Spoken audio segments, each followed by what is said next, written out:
இன்றைக்கி சிக்கன் குழம்பு தான் செய்ய போகிறேன்.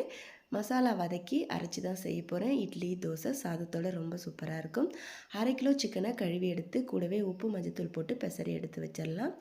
இப்போ பேனில் 1 டேபிள் ஸ்பூன் எண்ணெய் விட்டுட்டு 3/4 டீஸ்பூன் சோம்பு, 3/4 டீஸ்பூன் ஜீரகம், 3/4 டீஸ்பூன் மிளகு, பட்டை சின்ன துண்டு, 4 கிராம்பு, சின்ன வெங்காயம், பூண்டு, இஞ்சி, ஒரு தக்காளி பழம் சேர்த்து நல்லா வதக்கின பிறகு கூடவே குழம்பு மிளகாய் தூள் 2 டேபிள் ஸ்பூன் அளவுக்கு சேர்த்து அதையும் நல்லா வதக்கிக்கலாம். இப்போ வதக்கிட்டு ஆற விட்டு மிக்ஸி ஜாரில் சேர்த்து அரைச்சி எடுத்துக்கலாம். மண் சட்டியில் 2 டேபிள் ஸ்பூன் எண்ணெய் விட்டுட்டு காஞ்சதும் 1/2 டீஸ்பூன் சோம்பு, ஒரு கொத்து கருவேப்பிலை, 25 சின்ன வெங்காயம் நறுக்கி சேர்த்துட்டு 3 பச்சை மிளகாய் கீந்து சேர்த்து வதக்குனதும் நம்ம ஏற்கனவே கலந்து வச்சுருந்த சிக்கனை சேர்த்து நல்லா கலந்து விட்டு தண்ணி விட்டு வர அளவுக்கு வேக வச்சுட்டு அதுக்கு பிறகு அரைச்ச மசாலாவை இது கூட சேர்த்து ஒரு 3 நிமிஷத்துக்கு வதக்கி விட்டு தண்ணி தேவையான அளவு சேர்த்துட்டு உப்பு சேர்த்து கொதிக்க விடணும். தேங்காவையும் கசகசாவையும் அரைச்சி எடுத்துகிட்டு வந்து குழம்பு கூட சேர்த்து கலந்து விட்டு கொதிக்க வச்சு இறக்கணும்னா சிக்கன் குழம்பு ரெடி. நல்லாயிருக்கும். ட்ரை பண்ணி பாருங்கள்.